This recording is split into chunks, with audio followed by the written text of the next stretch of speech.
All right, let's dive right in, shall we?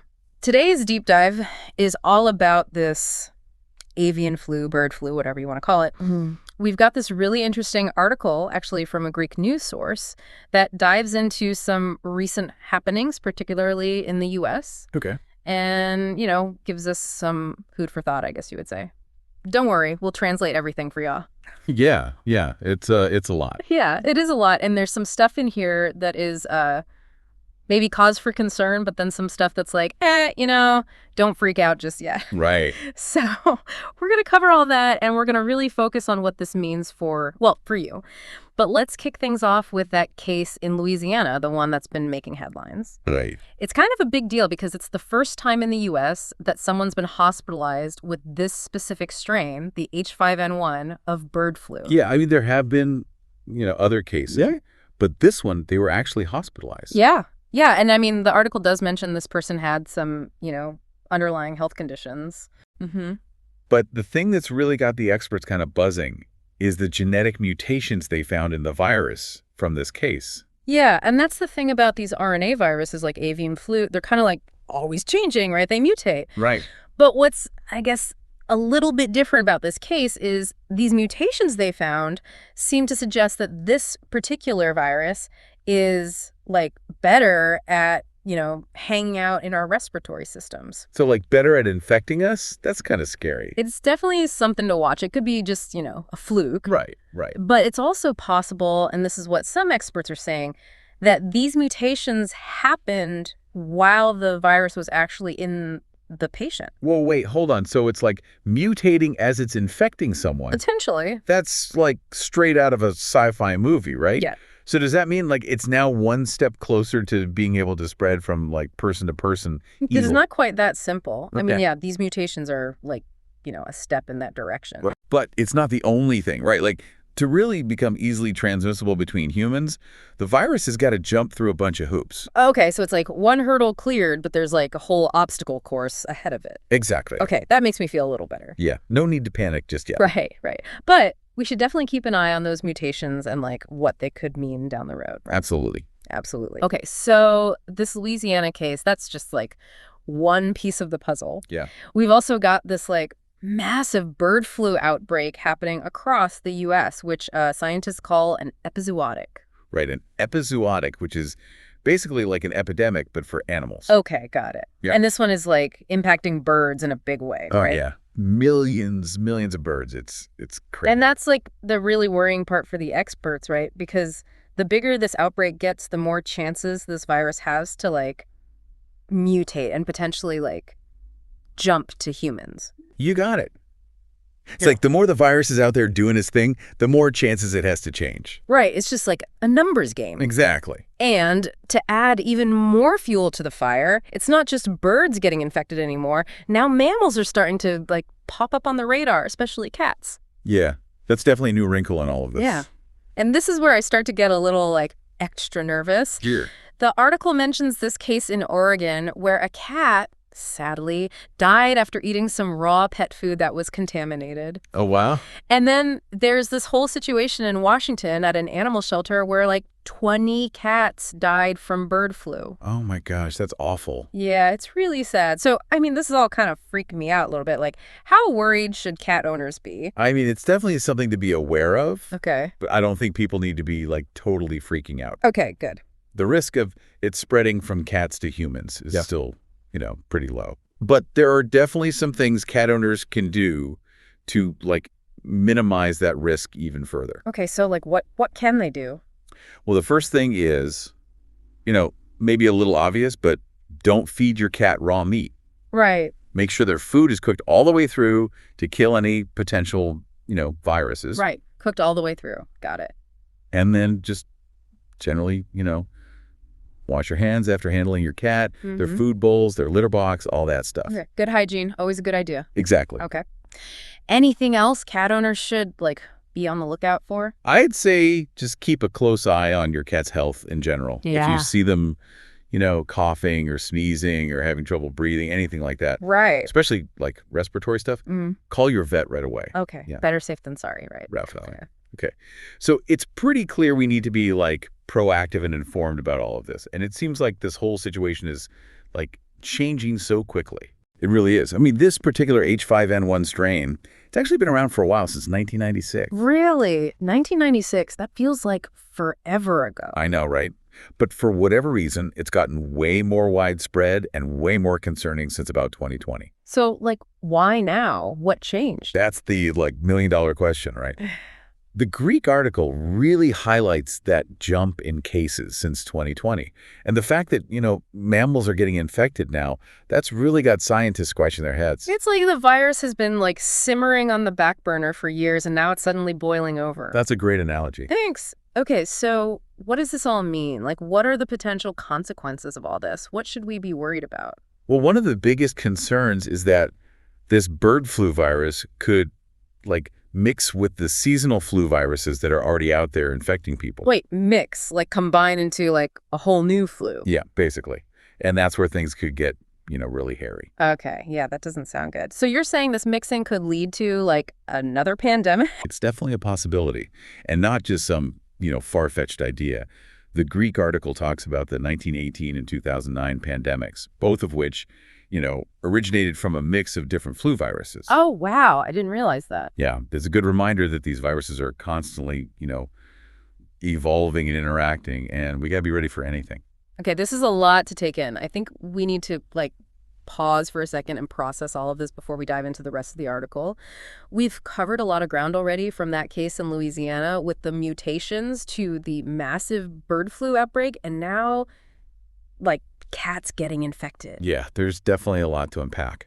So we're going to take a quick break, but when we come back, we'll dive into the second half of this Greek article, which goes even deeper into, all this. So we were talking about this whole mixing thing, right, where this bird flu virus could potentially combine with seasonal flu viruses. Yeah, that was kind of freaking me out. What are the chances of that actually happening? Well, it's tough to say for sure.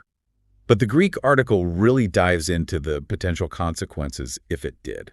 Okay, so worst case scenario, what are we looking at here? Well, the big fear is that this mixing, this genetic swapping, could lead to a whole new kind of flu virus, one that we don't have any immunity to. Okay, so nobody's protected because it's totally new. Exactly. And that's how you get a pandemic situation. Think back to 1918, the Spanish flu. Oh yeah, that was a bad one. Exactly. And that was a result of different flu viruses mixing. Wow. So this is a serious, serious thing. It's definitely something we need to take seriously, yeah. Okay, so what can we do? How do we prepare for this? Well, first of all, knowledge is power, right? The more we understand about these viruses, the better equipped we are to deal with them.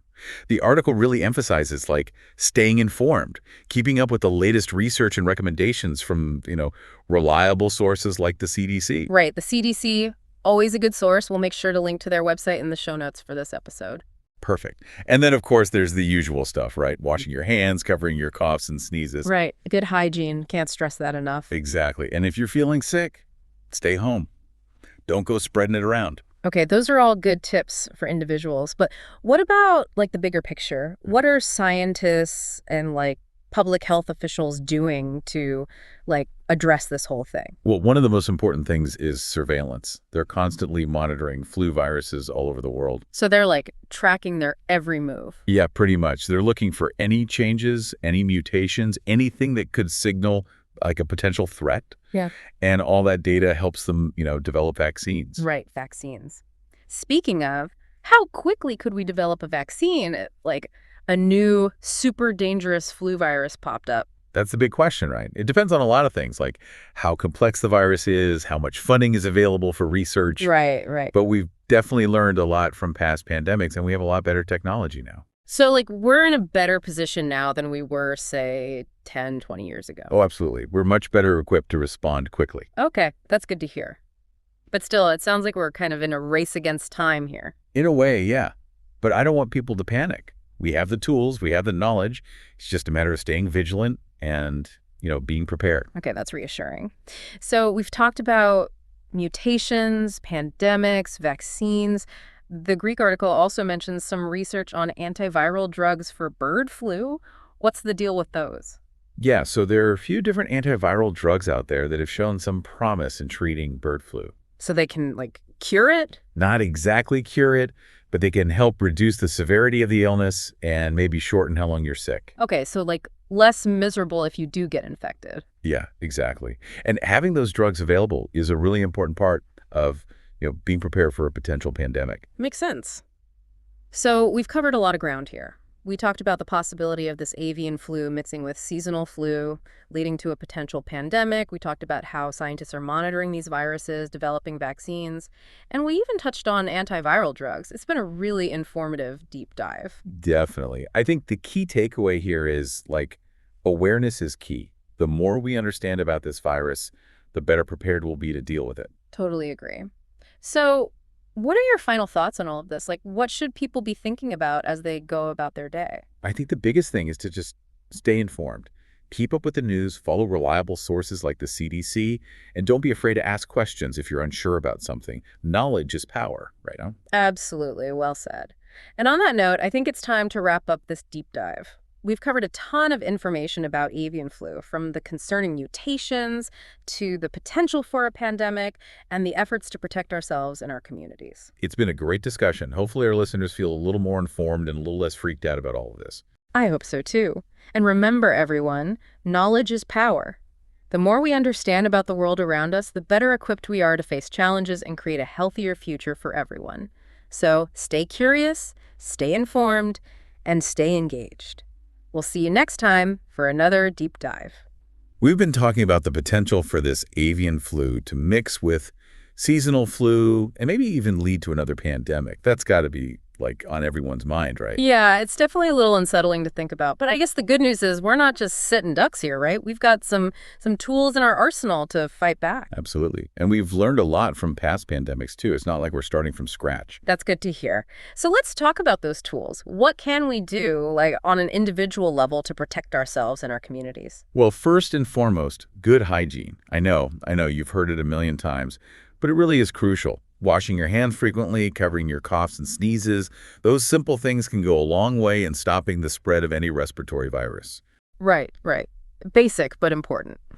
What about vaccines? We touched on that earlier. How do those play into all of this? Vaccines are a huge part of the strategy here. Scientists are constantly tracking how these flu viruses are evolving, looking for any changes in their genetic makeup. So they're watching the virus mutate in real time? In a way, yeah. And that information helps them predict which strains of flu are most likely to be circulating during the next flu season. And then they use that information to design vaccines that are specifically targeted at those strains. Okay, so it's like a constantly evolving game of cat and mouse. Exactly. The virus changes, and we have to adapt our defenses. That makes sense. So let's say, hypothetically, a new, really dangerous flu virus emerged.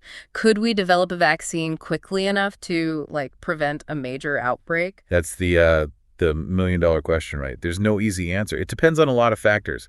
How complex the virus is, how quickly we can mobilize resources. Right. But the good news is we're in a much better position now than we were even a decade ago. We have new technologies, faster manufacturing processes. We could develop vaccines a lot quicker than we used to. Okay, so there's hope. Absolutely. We have to be realistic about the challenges, but we've also made a lot of progress. That's good to know. Now, I know we've been focusing a lot on vaccines, but the Greek article also mentioned antiviral drugs. What role do those play in the fight against bird flu? Antivirals are another important tool in our toolkit. There are a few different drugs that have shown promise in treating bird flu infections in humans. So they're not a cure, but they can help. Exactly. They can help reduce the severity of the illness and maybe shorten the duration. So even if you do get sick, you might not get as sick and you might recover faster. Okay, so damage control, basically. In a sense, yes. And having those antiviral treatments readily available is a crucial part of pandemic preparedness. Makes sense. Wow, we've covered a lot of ground today. We've talked about mutations, pandemics, vaccines, antivirals. It's been quite the deep dive. Definitely a lot to think about. But I think the most important takeaway is that we're not powerless. We have tools, we have knowledge, and we're constantly learning more. That's a great point. So as we wrap things up, what would you say is the most important thing for people to remember? What should they take away from this conversation? I think the biggest thing is to stay informed. Keep up with the latest developments, follow trusted sources like the CDC, and don't be afraid to ask questions if you're unsure about something. Absolutely. Knowledge is power, right? The more we understand about these viruses and the risks they pose, the better prepared we'll be to protect ourselves and our communities. Exactly. Well, on that note, I think it's time to bring this deep dive to a close. We've explored some pretty complex and, let's be honest, sometimes scary stuff today. But we've also learned about the incredible work being done by scientists and public health officials to monitor these viruses, develop treatments, and ultimately keep us safe. I completely agree. It's been a fascinating and, I hope, informative conversation. Absolutely. And remember, everyone, this is an ongoing story. Things are constantly evolving, and new information is emerging all the time. So stay curious, stay informed, and stay engaged. We'll be back soon with another deep dive into a fascinating topic. Until then, take care and stay healthy.